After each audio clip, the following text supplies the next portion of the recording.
언제 백신 나오느냐. 이게 코로나 바이러스예요. 코로나19 바이러스는 되게 쉬운 애예요. 사실은 굉장히 아름답습니다. 다. 치료제와 백신은 이미 만들어졌었습니다. 정말요? 우리만 몰랐던 거야. 누가 갖고 실험을 실험을 해야 해야 되는 되는 거구나. 바이러스 분명히 사람 가리거든요. 결국 게놈을 아는 거예요. 유럽인은 없는데 한국만 있는 거예요. 거꾸로 또 한국인 없는데 유럽인 있는 거예요. 이런 이야기는 처음 들어봐요. 머리핀 같이. 과학기술적으로는 코로나 대응할 수 있는 모든 기술을 다 갖고 있어요. 이게 코로나 바이러스예요. 어머. 코로나라고 불리는 이유는 바로 이 돌기, 스파이크 때문인데요. 마치 왕관 쓴 것 같다고 해서 코로나 바이러스라는 아주 예쁜 이름이 붙었는데 그러니까 이름이 지금 우리 너무 모두를 괴롭히고 있죠. 자, 이 바이러스 자체는요, 사실 얘가 살아있는 생물은 아니에요. 혼자서는. 우리가 이제 숙주가 되는 거죠. 그래서 세포에 들어갔을 때만 얘가 증식을 할 수 있습니다. 이 스파이크라고 해가지고 이 돌기가 무슨 역할을 하느냐, 네. 세포에 들어갈 수 있도록 하는 겁니다. 자, 여기에 보면은 우리 세포는 그 세포막이라고 해서 지질 이중막으로 쌓여 있는데 이게 일종의 집단벽입니다. 아무도 못 들어오게 하는 거죠. 그러니까 허락된 뭐 물질만 들어오게 하는 건데, 네.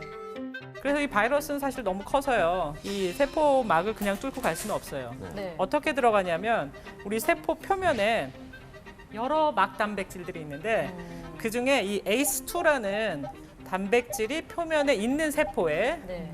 얘가 수용체가 됩니다. 그래서 이 코로나 바이러스의 이 스파이크가 맞아서 꽂혀지게 되면 그 다음에 세포막에서 변화가 일어나서 안으로 들어가게 되는 거죠.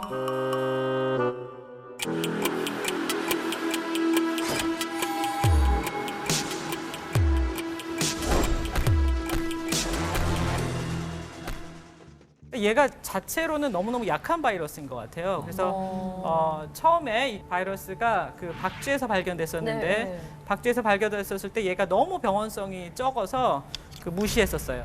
지금 우리가 겪고 있는 코로나19 팬데믹은 바로 사람한테 와서 증폭된 바이러스가 일으킨 것입니다. 박쥐의 바이러스 그대로가 온 것이 아니라 이렇게 딱 맞도록 이제 진화한 바이러스만이 사람을 감염하게 된 거예요.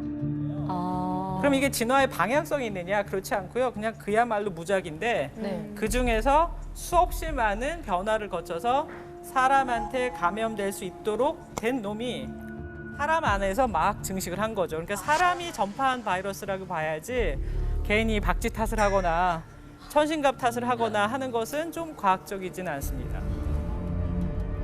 제가 생물학을 한다고 뭐 많은 사람들이 저한테 물어봅니다. 언제 약 나오느냐? 언제 백신 나오느냐? 종식이 언제 되느냐? 종식은 사실 백신이 나와야지 됩니다. 그 백신이 그냥 백신도 아니고 모든 사람들이 맞아서 문제가 없는, 그러니까 건강한 사람이 그 맞아도 되는 백신이 나올 때 이 팬데믹은 종식이 되는 것이죠. 백신에 대해서 우리가 좀 알아야 될 것 같습니다. 우리가 선진국이라고 믿었던 몇몇 나라들이 있습니다. 영국, 그 바이오 강국이거든요. 그다음에 스웨덴, 진짜로 뭐 복지 잘 돼 있고 뭐 노벨상까지 주는 나라인데 그 나라들에서 이 백신이 안 나왔으니까 집단 면역이라는 거를 시도를 했어요. 집단 면역. 예, 집단 면역 많이 들어보셨을 겁니다. 집단 면역이라는 게 뭐냐면, 자, 여기에 이제 이 룸에 있는 사람들, 이 방 안에 있는 사람들 중에서 저 빼고 여러분들이 모두 다 항체를 가지고 있어요. 네. 그러면 어차피 사람들은 접촉하면서 사니까 바이러스가 와요. 그러면 여러분들이 다 이렇게 장막을 쌓기 때문에 제가 걸릴 가능성이 없습니다. 그렇죠? 그러니까 그게 소위 집단 면역이에요. 그래서 이제 사회를 방어하는 방법입니다. 근데 이제 이게 백신은 두 가지죠. 하나는 뭐 내가 맞아서 백신이 있어서 집단 면역이 되든가, 아니면은 대부분의 사람들이 감염됐다가 나으면 만나지 않은 사람들도 이제 집단 면역이 되겠죠. 그래서 스웨덴이 그것을 시도를 한 거죠. 네. 자연적인 집단 면역. 그랬는데 중간 평가라고 볼 것도 없이 완전히 망했죠. 뉴욕이 이제 창궐했다는 건 아시죠? 네. 뉴욕에 굉장히 많은 사람들이 죽었는데요. 뉴욕에서 그렇게 많이 바이러스가 퍼져 있고 확산되었다고 하는데 20% 정도밖에 사람들한테서 항체가 발견이 안 됐어요. 집단 면역의 목표는 60% 정도의 사람들이 항체를 갖는 것이거든요. 근데 20%니까 그 많은 희생을 치르고 대가가 너무 크네요. 런던이 그보다 조금 낮아요. 17%. 스웨덴의 스톡홀름도 7%밖에 안 돼요. 저게 왜 그럴까요? 왜 저렇게 항체 형성률이 낮을까? 바이러스 분명히 사람 가리거든요. 매일 바깥에 뛰어다니면서 뭐 아르바이트 몇 개씩 하셔야 되는 분들이 분명히 아마 더 많이 걸릴 그 확률이 큰데 재택근무가 가능하고 그다음에 집에 있고 혹은 뭐 별장에 가서 한두 달 정도 있다 올 수 있는 사람들은 절대로 밖에 나가서 자신이 자연 면역으로 항체를 만들어서 사회를 보호하려고 하지 않습니다. 결국은 매일 생활해야 되는 사람들. 식료품 가게에서 뭘 사려고 했었던 노인들 이런 사람들이 다 걸리는 거죠. 그리고 나머지는 더 이상 안 가니까 바이러스가 더 확산도 안 되고 그래서 실패했다고 저는 생각합니다. 어쨌든 집단 면역은 자연적으로 하는 것은 실패했습니다. 집단 면역은 백신으로 해야 되는 것입니다. 그러니까 진짜 백신만이 답인데 네. 이 백신은 왜 이렇게 오래 걸리는 거죠? 백신을 어떻게 만들어야 되는지는 아까 말씀드린 대로 다 알아요. 네. 바이러스가 왔다 그럼 그때부터 실험 들어가야 되지 않습니까? 네. 그래서 이제 항체를 만들었어도 그다음에 이게 인간한테 들어가서 사람한테 들어가서 백신을 만들 수 있는지를 테스트해야 되니까 건강한 사람한테 테스트해야 되는 거거든요. 그러니까 일상이라고 해서 100명 미만의 사람한테 한번 테스트해봤어요. 항체가 생겼는지 검사를 하고 그다음에 이상을 갑니다. 물론 그동안에 이제 백신 맞았더니 오히려 뭐 열나고 여기 마비됐어 이런 부작용 없어야 되는 거죠. 네. 그다음에 이상을 가요. 이상에서는 훨씬 더 많은 숫자를 합니다. 그리고 또 3상을 가요. 그래서 나중에 이제 허가 날 때까지 부작용이 아주 심각한 것이 없었어야 되고 그리고 백신을 맞아서 항체가 잘 생겼다라는 게 충분히 쌓여야 되는 거죠. 이게 아직 시간상으로도 안 쌓였어요. 실제로 각 단계마다의 규제가 너무 길어지면은 네. 우리는 이거 10년을 가야 되니까 어떻게 하냐면 신속 허가를 하고 있어요, 지금. 그게 그 패스트 트랙인가요? 네, 패스트 트랙입니다. 그래서 원래는 뭐 조금이라도 부작용이 있잖아요. 그럼 스탑해버려요. 네. 근데 그러지 않고 좀 가는 거죠. 강행하는구나. 현재까지의 정보로 볼 때는 전통적인 방법 말고요. 빨리 항체를 만들 수 있는 방법인 건강한 바이러스에 태우는 아데노바이러스 5 벡터에다 태우는 백신의 그 개발 현황이 가장 좀 희망적으로 보여요. 그러니까 옥스포드 대학의 제너 연구소에서 하고 있는 것 임상 2상, 3상 들어가 있고요. 그다음에 중국에서 아주 좋은 그 데이터를 낸 것도 같은 아데노바이러스 계열의 택시에 태우는 방법입니다. 택시 태우면 조금 안전하니까 부작용이 덜하니까 태우는 반응이 거죠? 빨리 일어나는 거죠. 반응도 빨리 일어나고 면역계를 이제 어느 정도 이렇게 올라가도록 해주는 건데 재밌다고 생각해요. 그러니까 이제까지는 이 바이러스 벡터가 가능하다는 건 실험적으로만 했었지 네. 어떠한 감염병에 대해서도 이 백신이 허가된 예가 아직 없었어요. 근데 이제 이 패스트 트랙을 통해 가지고 만약에 이게 허가가 되면은 아마도 우리는 지금부터 한 18개월 후에는 그러니까 옥스포드 연구소가 그 임상 시험 종료를 이제 디자인한 것이 내년 8월 정도거든요. 그러니까 그때는 좀 효과적인 백신을 볼 수 있지 않을까라고 기대를 해봅니다. 내년 8월. 개발이 완성되지 않은 상태에서 코로나19가 좀 종식이 된다면은 백신 개발은 그 후에는 이제 어떻게 되는 건가요? 제가 아까부터 말씀드렸지만 생물학적으로는 이 코로나19 바이러스는 되게 쉬운 애예요. HIV 바이러스 같지가 않거든요. 진짜 어떻게 보면 약한 애인데 왜 이렇게 이 첨단 과학기술 시대에 속수무책일까? 그 첫 번째 이유 중에 하나는 뭐냐면 오랜 그 개발 시간, 그다음에 비용, 임상 시험 이게 엄청난 돈이 들거든요. 그러니까 뭐 에볼라 백신 때가 그랬는데 에볼라 백신을 만들다가 끝났어요. 그러면 종료합니다. 그러니까 경험이 없는 거죠. 아프리카의 어느 지역에서 생긴 바이러스 이것에 대해서 자 거기에 한 100명이 걸렸어요. 백신 개발을 안 하는 거죠. 왜? 백신 개발은 너무너무 많은 시간과 돈이 드는데 투자를 하다가 멈추는 여기 끝났는데 가서 쓸 데도 없고 그래서 이게 정말로 아이러니컬하게 아주 중증의 병들이 있지 않습니까? 암이랄지 당뇨병이랄지 뭐 심지어 치매 이런 것에 대해서는 정말로 많은 돈을 들여서 그 연구를 하고 한 75%의 그 약들이 있을 정도예요. 병원에서 쓰이지 않는 그러니까 별 효과가 없거나 아니면은 아주 일부 사람만 돼서 그런데 감염병 약이 감염병 백신도 마찬가지고 너무너무 후보가 그 숫자가 적어요. 이 팬데믹 사태에서 우리가 끝날 때까지 끝난 게 아니기 때문에 한번 개발 시작했으면 끝까지 가야 됩니다. 끝까지 가면 뭐가 좋으냐면 운 좋게 우리가 이게 내년 8월이 아니라 그 전에 종식이 됐어요. 네. 네. 그래도 내년 8월에 나온 백신은요. 다음에 다시 올 어쩌면 감염병 X나 그게 코로나 계열이라면 네. 거기에 굉장히 좋은 플랫폼이 될 겁니다. 그걸 가지고 그러면은 우리가 뭐 몇 년 걸리는 게 아니라 몇 개월에 단축할 수 있겠죠. 네. 그래서 끝까지 가야 된다는 것, 그게 되게 중요한 거고요. 근데 이 팬데믹은 지금 전 세계가 겪고 있기 때문에 저는 끝까지 갈 것 같아요. 이 경우는. 끝까지 갈 것 같은데 그래서 패권 싸움을 하면 안 되는 거죠. 왜 이건 전 인류가 치료를 받아야 되는 거지 네. 미국만 치료를 받거나 중국만 치료를 받거나 영국만 치료를 받거나 이래서도 안 되는 거죠. 그래서 우리나라에서도 굉장히 치료제와 그 백신 개발에 박차를 가하고 있는데 그 혹시라도 이 잘 모르시는 분들이 이게 무슨 마치 그 올림픽 게임 하듯이 우리나라가 먼저 만들어야 우리나라가 선진국이고 그래서 우리나라에서 치료를 잘 받을 수 있고 이렇게 이제 국가주의로 생각하시면은 안 되겠어요. 그건 아니고 우리가 만들어서 만약에 전 인류한테 공헌할 수 있다면 그게 우리가 정말로 좋은 나라이고 같이 사는 건 거죠. 그래서 이 팬데믹은 모두 다 연결돼 있습니다. 아시아에서는 치명률이 낮습니다. 네. 코로나 바이러스.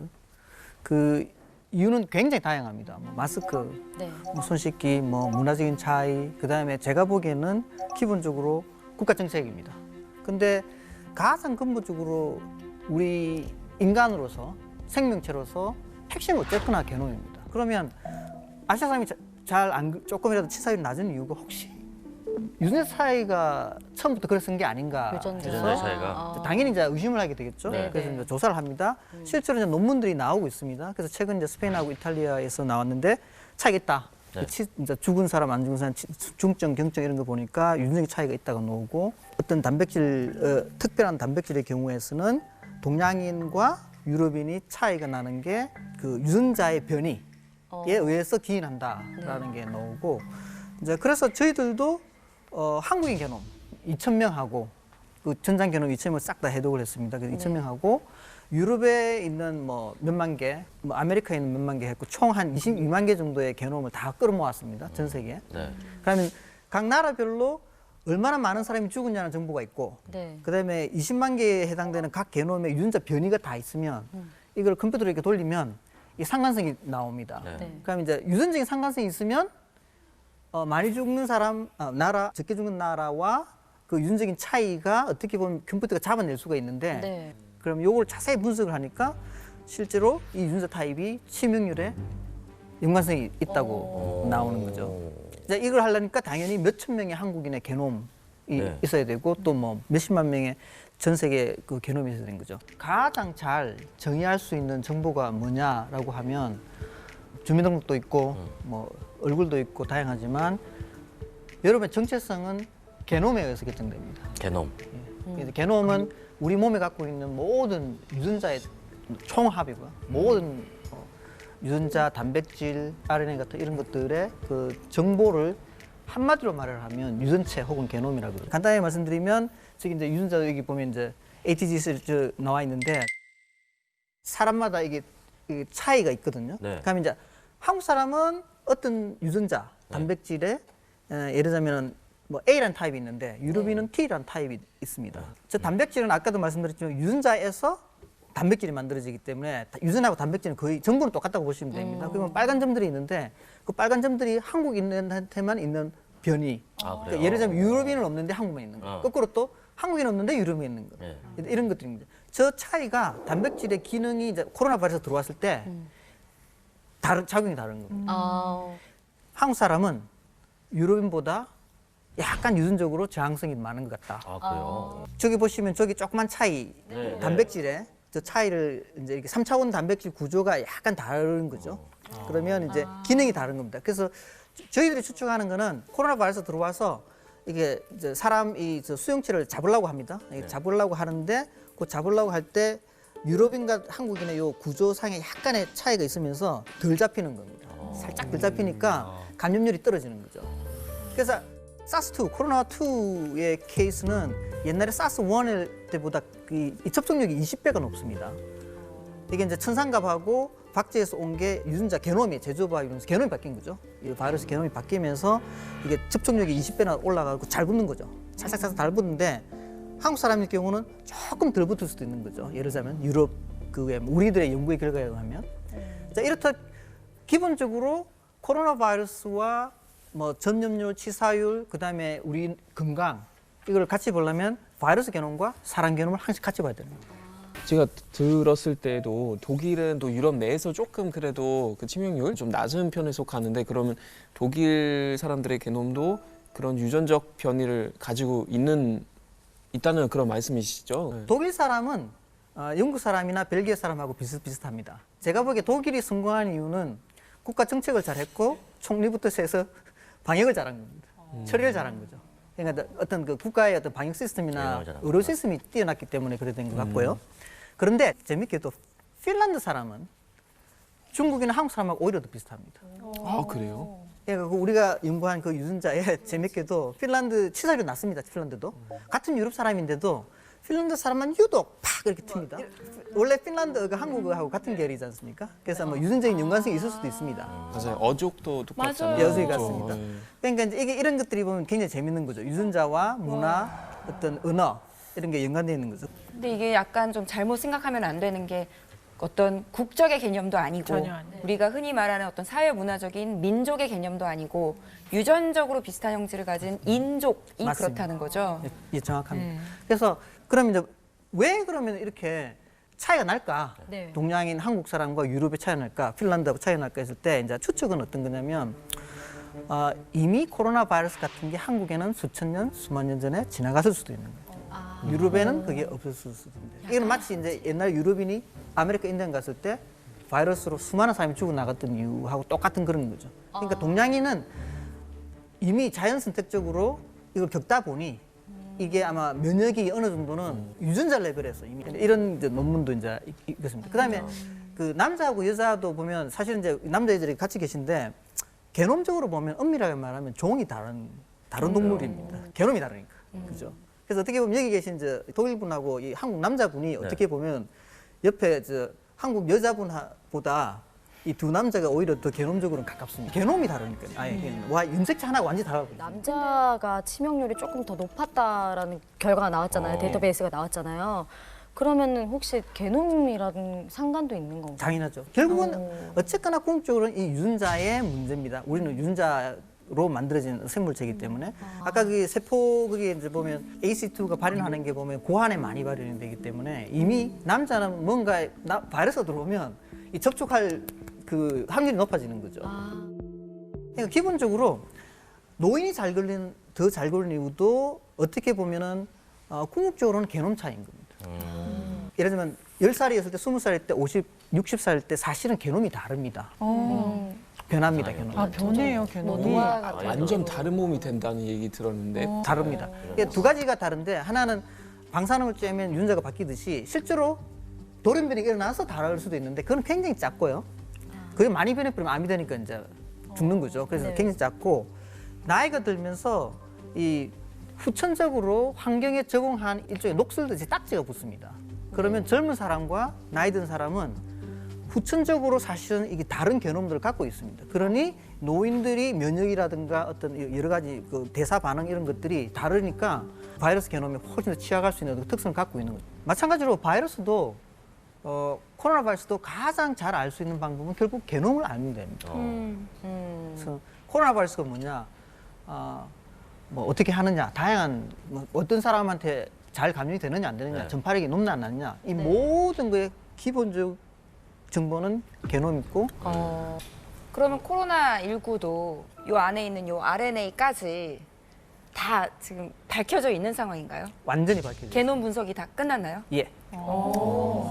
제가 코로나 바이러스가 처음에 나왔을 때 그 당시엔 한 1,700개 정도였는데 게놈을 다 이게 다운로드 받았습니다. 받아가지고 컴퓨터 들고 정렬을 해서 분석을 해보니 이제 첫 번째 제가 알게 된 게 그 당시에 이제 우려가 변종이 많이 나와서 엄청나게 감염이 폭발적으로 일어나고 변종이 생겨서 백신도 안 들을 거고 치료제도 안 들 거다 이런 우려들이 많았었는데 코로나 바이러스 보니까 이게 RNA 바이러스치고는 안정적입니다. 왜냐하면 대칭성을 갖고 있습니다. 대칭성. HIV 같은 경우는 대칭성이 떨어지는 바이러스라서 이게 조금 더 불안한데 코로나 바이러스는 대칭성이 맞아요. 제 추측은 이게 많이 접혀 있을 겁니다. 그러니까 원래는 한 줄인데 이 한 줄이 이렇게 접히고 그래서 이미 짝을 이뤄서 안정화를 이루고 있는 우리가 코로나19를 극복하는데 어떻게 좀 도움이 되는 건지 그게 좀 구체적으로 좀. 그 굉장히 좋은 질문이고요. 이 안정된 바이러스이기 때문에 그 게놈이 3만 개의 이 줄 서열 중에 어떤 지역은 굉장히 보존이 잘 돼 있습니다. 그다음에 모든 4만 개의 게놈을 다 분석을 해도 절대 안 변하는 지역이 있는 거예요. 어떤 지역은 잘 변하는데 어떤 지역이 잘 변하겠습니까? 많은 곳. 예. 사람한테 감염이 잘 될 수 있도록 그 접촉하는 스파이크 단백질을 하는 그쪽은 잘 변합니다. 그러니까 잘 붙으려고. 한국 사람이 아까 타입이 있다고 했지 않습니까? 네. 한국 사람 타입은 이 바이러스가 와서 한국 사람 여기에 맞도록 여기에 변해서 이게 붙는 거죠. 독일에 가면 또 독일식으로 변합니다. 예를 들면 이 코로나 바이러스 게놈에서 잘 변할 수밖에 없습니다. 왜냐하면 사람을 쫓아다니면서 이게 감염을 해야 되니까 계속해서. 그래서 이게를 핫스팟이라 그러고 자 그러면 이 잘 변하는 지역과 안정된 지역을 우리가 알고 있으면 그 질문에 답을 하면 백신이든 네.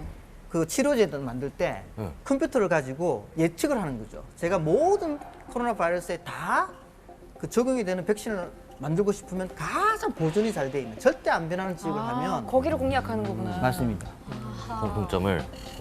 그러면 4만 개의 모든 코로나 바이러스를 다 처리할 수 있는 뭐 백신을 만들든지 치료제 만들든지 가능해요. 박사님, 근데 4만 개 그 코로나 바이러스 게놈을 다 이제 분석하셨다고 하셨잖아요. 그러면 그 정보가 있고 만약에 제가 지원을 해서 저의 게놈도 다 분석을 해주세요 하면은 이 사람이 제가 얼마나 코로나 바이러스에 걸릴 확률이 어느 정도 되는지도 알 수 있는 거예요. 이론적으로는. 알 수 있습니다. 단지 그것은 이제 예측, 확률이고 당신이 코로나에 걸린 확률은 몇 프로 이렇게. 나옵니다. 근데 이게 도움이 될 수 있습니다. 왜냐하면 미국에 뭐 나이 많은 어른이신데 네. 혼자 살기 힘들고 한데 손자도 보고 싶고 근데 뭐 이렇게 식료품 가게를 아까 가야 되냐 말아야 되냐 네. 그런 일이 벌어질 때 자기 스코어로 보니까 비만에다가 그죠? 확률이 높은데. 유럽형에다가 유전자 타입을 보니 아까 이게 잘 걸리는 타입이라고 통계적으로 나옵니다. 그러면 네네. 자기가 이 코로나 바이러스 감염 그 취약성에 대한 그거를 알 수가 있는 거예요. 물론 그렇다고 해서 걸린다고는 완전히 다른 얘기지만 그래 더 조심할 계기가 되는 거죠. 그렇죠. 치료제나 백신을 개발하려면 딱 그 게놈 정보부터 먼저 갖고 있어야 되는 거네요. 맞습니다. 그게 없으면은 시도조차 못 하는 건데 그 정보를 갖고 이 주변 변두리가 아니라 딱 변하지 않는 항상 불변의 고기를 딱 타겟팅해서 죽여야지만 이제 약이 효과가 있다 이런 거죠. 정답입니다. 그러면은 치료제나 백신도 게놈 정보 있으니까 빨리 만들면 될 것 같은데 왜 이렇게 더디죠? 사실은 치료제와 백신은 이미 만들어졌었어요. 백신도 나오자마자 초기 만드는 건 제가 알기로 3개월 만인가 만들었어요. 과학 기술은 게놈을 해독하는 거는 그야말로 몇 시간 만에 해독이 돼버리고요. 게놈 정보도 다 나와버립니다. 그걸 바탕으로 몇 달 안에도 백신도 나오고 치료제도 이미 뭐 수백 가지 치료제가 몇 시간에서 며칠 만에 예측이 됩니다. 그런데 그게 이때까지 왜 안 나왔냐 하면 네. 안정성 때문에 그런 거죠. 아, 안정성. 부작용이라든지 그쵸. 뭐 이런 변수 때문에. 그러니까 그 이제 박종화 교수님 말씀에서 제가 사실은 저는 약간 의견이 다른 게 뭐가 있냐면 약이나 백신이 후보가 있을 뿐이에요. 후보 물질. 그리고 근데 사람한테 써서 치료가 되고 부작용이 없고 그리고 다 나았노라라는 데이터는 지금 없는 거죠. 그래서 그 약이라는 거는 뭐냐면 그 처음부터 신약으로 시작할 수도 있고 네. 아니면 에볼라 그다음에 HIV 이런 데 썼었던 약 있지 않습니까? RNA 바이러스에 대해서 정확하게 얘기하면은 코로나19 바이러스의 약이 아니라 다른 사촌 바이러스에 대한 약을 우리가 현재 후보로 가지고 있고 아하. 그런 거죠. 왜냐하면 그게 속도가 훨씬 빠르니까. 백신은 이제 개발 단계에 들어가 있는 거고. 그래서 만드는 것 자체가 어렵다기보다 엄청나게 많은 시간 이 도서관처럼 라이브러리를 가지고 있어야 되고 사람한테까지 가서 실험이 돼야 되는 거라서 이 부분에 대해서는 아마 좀 오해가 없어야 될 그래서 겁니다. 사실은 그 렘데시비르라는 네, 약도 렘데시비르. 네. 국내는 이제 허가가 안 된 의약품인데 워낙 위기 상황이다 보니까 특례 수입을 이제 본격적으로 시작을 하게 됐잖아요. 그런데 이것도 얼마 지나지 않아서 뭐 임상 실험 과정에서 뭐 부작용도 있다 이런 얘기가 나오면서 막 주가도 떨어지고 그랬던 걸로 기억을 하거든요. 그 렘데시비르는 복제 효소에 사용되는 어떤 조그만 물질이 네. 염기 물질인데 성구 물질이라고 그러는데 그게 간에서 약간 변형이 돼서 이렇게 끼어 들어가면 네. 마치 그 시계 톱니 사이에 끼듯이 딱 끼어가지고 이물질을 그냥 넣는 거구나. 맞습니다. 이물질이 안 돌아가게. 안 돌아가게. 그럼 이게 열쇠가 안 열리게. 열쇠가 이렇게 안 돌아가도록 해서 껌을 붙여놓는 거구나. 맞습니다. 껌 붙이듯이 하듯이 해서 그게 멈춰집니다. 초기에 좀 효과가 있겠네요. 너무 중요한 얘기 하셨어요. 지금 렘디시비어가 어디에 임상 시험이 되고 있냐면 모두 다 중증 환자예요. 그래서 퇴원 시간을 한 3일 당긴 거로 보아서 중증 환자에 대한 표준 치료로 허가를 했습니다. 그래서 우리나라에서 특례 수입할 때도 중증 환자한테만 할 텐데 뭐 이런 생각 안 해보셨어요? 백신 나오기 요원하다고 하면 타미플루처럼 네. 그냥 먹었는데 그게 조금 앓고 중증으로 난 가요. 그다음에 사망도 안 하면 그 약은 우리를 이 팬데믹에서 구할지도 모릅니다. 그래서 저는 렘디시비어가 그 역할을 할 수도 있을 거라고 생각해요. 과학자로서의 개인적인 견해로는 그런 경증에 묶어두는 약 그게 진짜로 필요한 게 아니었을까. 근데 이제 경증에서 중증으로 심화되는 네. 거는 좀 도움이 될 수 있어도 이게 지금 부작용도 있을 수 있다는 부작용이 있을 수 거잖아요. 있습니다. 모든 약은 부작용이 있습니다. 그건 원칙입니다. 이 세상에 뭐 아스피린도 부작용이 있고 뭐 감기약도 부작용이 있고 그 제가 추측할 수 있는 거는 이게 RNA 바이러스가 자기 복제, 새끼 치는 거죠. 새끼 치는데 필요한 재료거든요. 근데 이게 우리 몸에서도 실제로 계속해서 DNA를 만듭니다. RNA도 만들고 할 때 우리 몸에 끼어 들어가서 이제 혹시나 이제 우리 몸의 세포도 이제 멈춰버리는 거죠. 이런 예측할 수 없는 부작용이 있을 수 있습니다. 그래서 이제 암 치료제가 대부분 그런 것들이거든요. 암을 주기 위해서 암 DNA를 공격을 한다거나 암 관련 뭐 효소를 공격을 하는데 네. 문제는 그 효소들이 우리 몸에도 있는 다른 효소하고 비슷해서 네. 우리 몸에 있는 것도 공격을 하는 거죠. 좋은 것들을 그래서 공격하는 같이 거죠. 우리 몸도 죽어나가는 일이 벌어진 것처럼 그런 종류의 이제 그 부작용이 있었는데 그래도 이 코로나 바이러스의 아까 그 복제 효소는 바이러스성입니다. 네. 그러니 부작용은 상당히 낮을 거라는 예측이 이제 지배적이죠. 아마 이 영화 보신 분들도 많으실 것 같은데 지금의 우리의 상황과 너무 비슷해서 화제가 됐던 영화가 하나 있었어요. 그 컨테이전이라는 영화였는데 그 영화를 보면은 완치자의 혈액을 주입하면은 거의 죽어가던 환자도 좀 살아나는 장면이 나오거든요. 이게 현실에서도 가능한 건가요? 가능합니다. 그게 아마 가장 확실한 치료제일 수 있습니다. 진짜요? 왜냐하면 우리 몸의 혈장이라 그러면 이제 피에서 맑은 부분이거든요. 네. 그 안에 뭐가 들어가 있냐면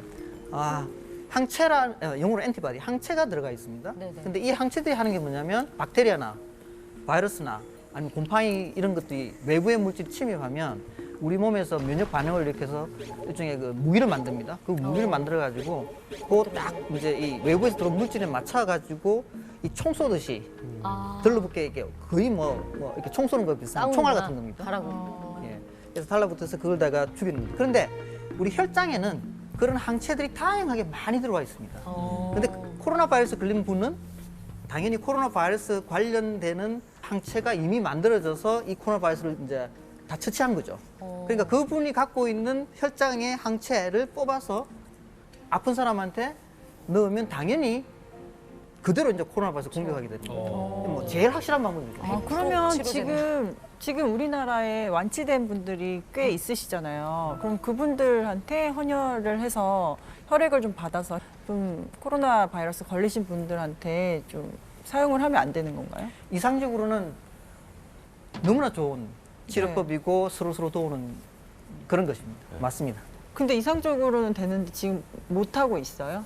첫 번째 부작용이 있을 수 있고요. 다른 사람의 피에서 뭘 해서 주입을 하지 않습니까? 그러면 뭐 알레르기가 있을 수도 있고 생각지도 못하는 게 있을 수 있고 다양한 어떤 예측 못하는 게 있기 때문에 조심스러운 거죠. 사람이 와서 혈장을 뽑고 거기서 이거를 뭐 어떻게든 처리를 하고 네. 그걸 다시 그하고 이런 과정 자체가 손이 많이 들어가기 때문에 비쌀 수밖에 없죠. 그게 아니라 렘데시비르 같은 거는 그냥 조그만 신약 물질이지 않습니까? 네. 물질 그냥 이렇게 뭐 주사를 놓든지 간단하지 않습니까? 약보다 더 비싸구나. 그다음에 혈증이 많아야 되거든요. 그렇죠. 그러면 완치되신 분들의 혈증을 예를 들면 우리나라에 12,000명 정도 되니까 그건 기증을 하셨다. 뭐 나으신 분들한테서 기증을 받고 있어요. 우리나라 질본에서도 굉장히 열심히 얘기를 하셨고 그래서 11,000명밖에 안 되지만 또 11,000명의 굉장히 그 심한 그 환자들을 치료할 수도 있는 지금 현재는 가장 확실한 네네네. 치료법이기 때문에 늘어났으면 좋겠네요. 어린이 괴질이 네, 얼마 예. 전에 발생을 했잖아요. 네, 예. 근데 이게 정말 처음 보는 네, 예, 질환이니까 이게 정말로 코로나 바이러스에서 온 게 아닌지 그게 정말 궁금한 사항이거든요. 예, 그게 그 괴질이라는 말이 원래 뭘 모르니까 괴질 아닙니까? 네. 그 조선시대 드라마에서 썼을 이제 단어를 그대로 역병 쓰는 이런 거, 건데 괴질 이런 거. 소위 이제 맘카페에서 유럽에서 온 바이러스에 맞아. 감염된 아이가 괴질에 걸린 거 아니냐라는 얘기가 돌아다녔다고 해가지고 제가 좀 깜짝 놀랐어요. 이제 이런 게 이제 소위 너무 이제 심한 공포를 조장할 수 있는 정보인데 괴질이라는 게 이 코로나 바이러스의 영향이라는 충분한 데이터가 없어요. 그러니까 몇 명의 산발적 현상을 보고 지금 리포트한 건데 특히 우리나라에서는 그 2명이 사실은 코로나19는 그 음성이었다는 거로 결론이 났었죠. 그래서 근거 없는 이야기였던 것 같고요. 유럽의 경우에 있어서도 어쩌면 아토피가 있었을지 아니면 다른 박테리아에도 감염돼서 네. 공동 감염 때문에 더 면역계가 교란이 돼서 괴질이 생겼을지 이런 것에 대해서는 앞으로 아마 분석하고 연구를 해야 되는 대상이고요. 지금 우리가 엄청나게 적은 숫자의 그 예외적인 예 가지고 코로나19의 영향이라고 얘기할 수 있는 숫자는 아니다 정도. 참고로 괴질 관련 뭐 이렇게 걱정이 많은데 우리나라에 0세부터 29세까지 사망률은 0입니다. 그러니까 코로나로 인한 코로나에 치명률이 치명률이 네, 0입니다. 예. 그러니까 어린애든 청년이든 29살까지는 한 사람 죽지 않았습니다. 그렇게 따지면 젊은이들 아까 괴질 이런 네. 것들이 상당히 이제 과장이 된 네. 상태인 거죠. 지금 제가 듣기로 이제 완치가 이미 됐는데 네. 또 재검사를 하면은 네. 양성이 나오는 경우가 네. 종종 있다고 네, 들었거든요. 근데 제가 알기로 원래 바이러스라는 건 한번 걸리고 나면 면역이 네. 생기는 게 네, 아니라 예. 이게 제가 너무 기다리던 질문인데 해주셔서 감사해요. 제가 처음에 이게 완치가 됐는데 양성이라고 바이러스에 또 걸렸다고 얘기를 할 때 이거야말로 진짜 언론에서 좀 조심해 주셔야 된다. 저렇게 얘기하면 안 된다는 생각을 했습니다. 아니에요. 말씀하신 대로 완치가 됐다는 건 뭐냐면 자기 몸에 항체, 즉 면역이라고 얘기하신 항체가 생겨서 바이러스를 모두 다 죽인 거예요. 네. 어디에 주목할 필요가 있냐면 우리의 그 진단법에 주목할 필요가 있는데 매우 훌륭하게 초기부터 다 진단할 수 있는 아주 장점이 있는 반면에 RNA만 있으면 무조건 항체가 다 생겨서 몽땅 다 이제 죽여서 클리어를 했는데 RNA 죽은 조각이 남아 있어도 이 진단법은 그거를 발견해내는 거죠. 죽은 바이러스요? 예, 그거를 진단을 해낸 겁니다. 아주 민감하게. 그래서 따라서 이거는 재양성이라는 말이 옳지 않았는데 처음부터 자꾸 재양성이라는 말을 써서 예를 들면은 택배 배달이 오면 네. 택배 기사 너무 안 만나려고 하고 차별하려고 하고 그리고 심지어는 완치자들이 당당하게 나와서 내가 걸렸다가 완치됐노라는 얘기를 지금 못 하고 있어서 재감염됐다 이런 식으로 이제 뉴스가 보도되는 네, 바람에 그게 정말 워딩에서 완치를 잘못된 믿을 수가 부분이었어요. 없구나. 네. 이 사람이 한 번 걸렸다 하더라도 또 걸릴 수 있는 거구나 하는 게 굉장한 공포심을 유발했거든요. 네, 그래서 이제 일부의 사람들은 바이러스가 너무 빨리 변해서 드디어 그 사람을 또 다른 바이러스가 그 사이에 그 짧은 사이에 예, 감염시켰다고 하는데 결국 이제 질본에서 아주 훌륭한 실험을 했는데 재양성이라고 한 그 사람들의 검체를 다시 채취를 해서 세포에다가 베로 세포에다가 감염을 시켜봤는데 감염력이 없어요. 그러니까 그냥 죽은 바이러스인 거죠. 그래서 교수님 그럼 재양성은 없다. 완치자는 그러면 방역을 안 해도 되는 건가요? 완치자는 그분은 사실은 안전하세요.